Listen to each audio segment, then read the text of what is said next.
Hi everybody.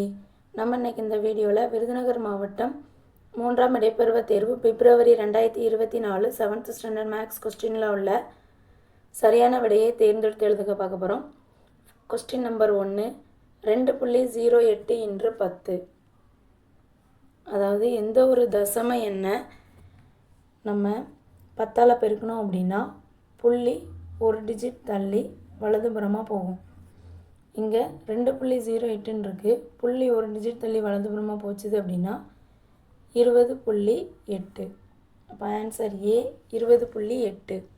Question number 2, தென்றல் தனது வருமானத்தில் 4இல் ஒரு பங்கை சேமித்தால் அதன் சதவீதத்தை காண்க. மொத்த வருமானம் 4, அதில் ஒரு பங்கை சேமிக்கிறாங்க. அதோட சதவீதம் கண்டுபிடிக்கணும் அப்படின்னா 100ஆல் பெருக்கணும். ஒரு நாள் 4, 2 நாளாக 8, 10ல் 8 போனால் மிச்சம் 2. இந்த 2 இது கூட சேர்த்தோம்னா 20,000.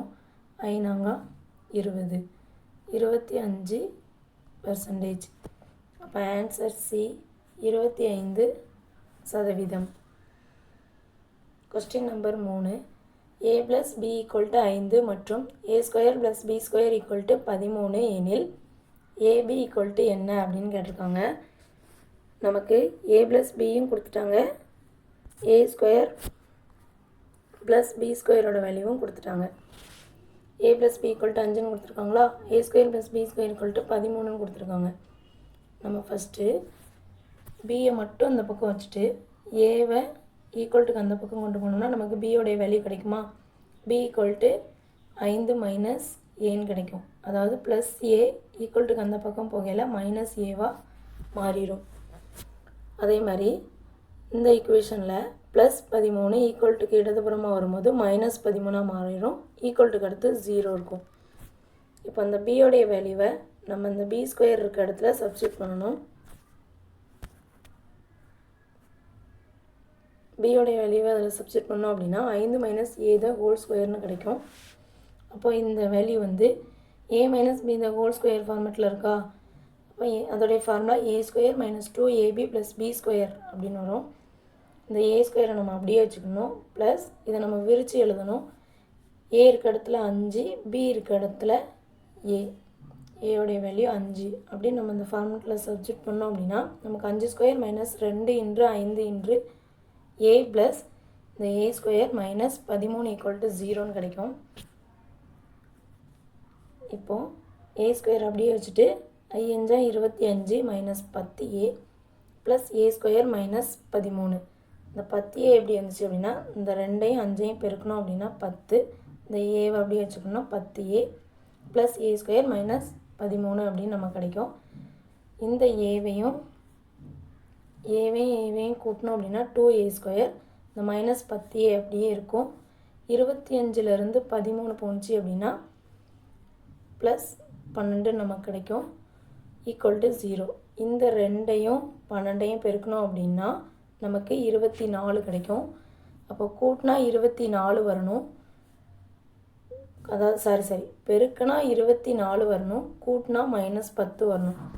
அந்த மாதிரி நம்ம ஒரு ட்ரீ அட்டவணை போடணும். ட்ரீ அட்டவணை போட்டோம் அப்படின்னா நமக்கு ஒரு 24 24, 2 12 24, 2ஐயும் 12ஐயும் நம்ம ஆட் பண்ணணும். அப்போ 12 வந்து மைனஸில் வரும், -12 + 2ன்னு வரும். அப்போ ஏயோடைய வேல்யூ 2ம் கிடைக்கி -12ம் கிடைக்கி. மைனஸில் வரதை நம்ம எடுக்கக்கூடாது, ப்ளஸில் வரதான் எடுத்துக்கணும். +2 a = 2.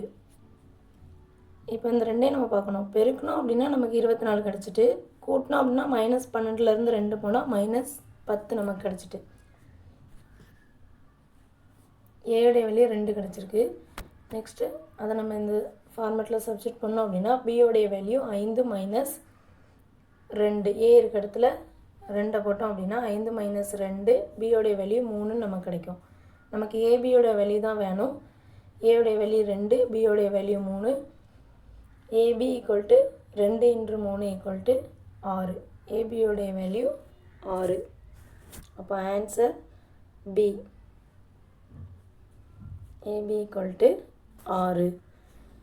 கொஸ்டின் நம்பர் 4, ஒரு குறிப்பிட்ட காலத்திற்கு ரூபாய் 4500 அசலுக்கு மொத்த தொகை ரூபாய் 5000 கிடைத்தால் அதனுடைய தனி வட்டி என்னன்னு கேட்டிருக்காங்க. நமக்கு ஃபார்முலா தெரியும்.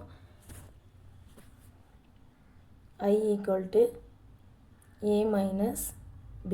இங்கே பியும் கொடுத்துட்டாங்க அசல், ஏயும் கொடுத்துட்டாங்க மொத்த தொகை 5000. அப்போ 5000லேருந்து 4500 கழித்தோம் அப்படின்னா நமக்கு ஆன்சர் வந்துடும் 5000 - 4500. 0லேருந்து 0 போனால் 0, 0லேருந்து 0 போனால் 0, 0ல் 5 போகாது. ஸோ கடன் வாங்கினோம் அப்படின்னா 10, 10லேருந்து 5 போனால் 5, இங்கே 4000, 4லேருந்து 4 போனால் 0. அப்போ ஆன்சர் 500. அதனுடைய தனி வட்டி வந்து 500.